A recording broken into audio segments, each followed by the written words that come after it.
hard to capture, extravagant, resurrect the track and it's militant. And I react like a convict and start killing. It's manifested. The gods work like appliances, dealing in my psyche. Yo, what's going on, everybody? It's your boy Naruto Explained here, bringing you guys another discussion for Boruto Naruto Next Generations, the manga. So obviously, if you're an anime only fan, if you've not read the manga, I highly recommend reading the manga. That way you can join in on these awesome discussions that we're having over here. But with all that being said, if you're still here, I'm gonna go ahead and assume that you've already read Boruto chapter 48. So for those of you guys who are still here, I gotta say this, man. Like, when I was going back and I was rereading the chapter, there was a moment that really stood out to me, and it's really stood out even more now that I know what they have for the preview for the next chapter. And it's that scene where Isshiki's talking and he is kind of implying that he's going to go visit Amado. And the reason why is, like, if you go back to when, you know, Isshiki has that super savage badass moment where Isshiki's kneeling down to Kashin Koji's telling, like, look, man, go ahead and tell me your last words. Tell me your last words. You don't need to summon a frog and write it on the back of a frog and nothing like that. Tell me your last words, now pass it on to Amado. Don't even worry about it. And the thing is that really stuck with me, because that's implying that Isshiki isn't just going for Kawaki, but he's also going for Amado. And this is the thing that I've said going way back to when Amado first showed up in Konoha. I said, like, look, like, at some point Isshiki's going to come for him. It would be cool if we saw him contribute to Konoha and beef up Konoha to a great extent. But if you look at the chapter, there are a bunch of moments of foreshadowing where it really looks as if Amado served his purpose. And so essentially he's given information on how to kill Otustusuki. He's given information on what Isshiki's true purpose is. He's essentially laid out the plan that put Isshiki into a weakened body that gives Naruto and Sasuke the opportunity to actually take him down. And he's given all this backstory on the Otustusuki. So essentially, Amado has served a lot of his purpose. And then you have that line where Katasuke says, well, now that you're working for the Hokage, you're going to turn over all of your scientific ninja weapon tech information to me, right? You're going to give me all of your scientific advancements and all your patents. Like, essentially everything that's making this character valuable, which was essentially information, he's provided all his information. And in the chapter preview, one of the things that they say, which shouts out to Organic Dinosaur for this information, but in the chapter preview for Boruto chapter 49, it says that Amado gives Boruto information that can help Boruto assist in the battle against Isshiki. Now again, I don't think this means we're going to see Boruto swapping hands with Isshiki. That's not going to happen. You know, I typically don't talk about power scaling in Boruto. If that happens, I'm absolutely going to call BS on that. But the fact is that if he gives that last bit of information, that kind of cements it for me that Isshiki's going to take Amado out. And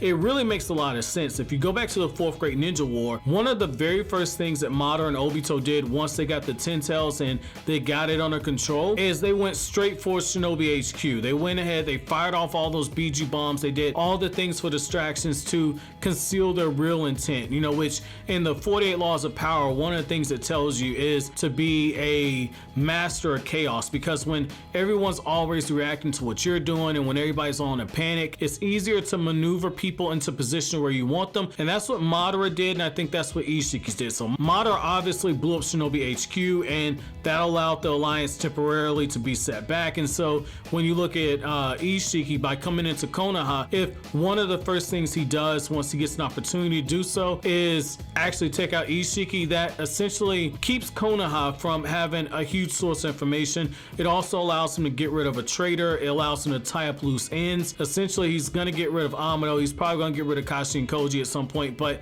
getting rid of those loose ends is something Isshiki is going to be wanting to do, because let's look at it for a second. Isshiki is annoyed by Amado. Not only did Amado put up this plan and act in secret, but he had the gall to do it behind Isshiki's back, hide his motivations. And then when you take things a step further and you look at the fact that they tried to get Kawaki away from Isshiki with the vessel, and by essentially setting up Victor, which the car actuation arc is kind of putting that into motion right now, saying that, you know, Victor's going to be set up and everything. Like, all this stuff is going on, and it's making you realize that Isshiki has all the motivation to snuff this guy out, because somebody like that is not going to take too kindly to have been made a fool out of. And that's essentially what Amado did. He, first of all, he allowed Isshiki to create the perfect vessel. He got all that information from Isshiki. He pieced together how to actually take him down. He then took all the information and all the science that Isshiki would need if he found another scientist. He took all of it and he turned it over to the enemy. Then he went into Konoha and he gave all that information to Naruto and Sasuke. Meanwhile, Kashin Koji happened to attack when Isshiki was at his weakest point, and he forced Isshiki to reincarnate into the body that he refused to reincarnate into because it was unsuitable to bring out his full power. And then by doing so, he essentially took away the perfect vessel that can contain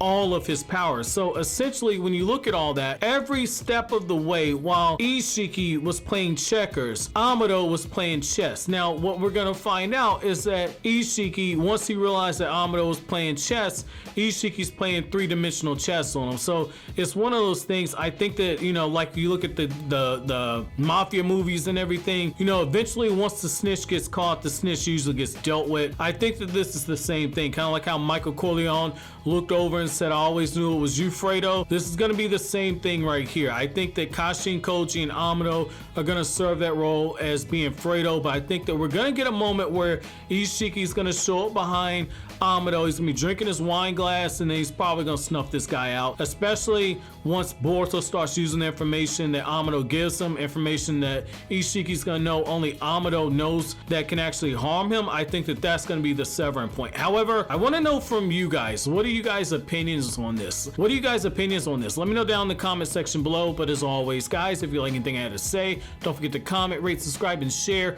Thank you so much for watching to the end. Have an awesome day, guys.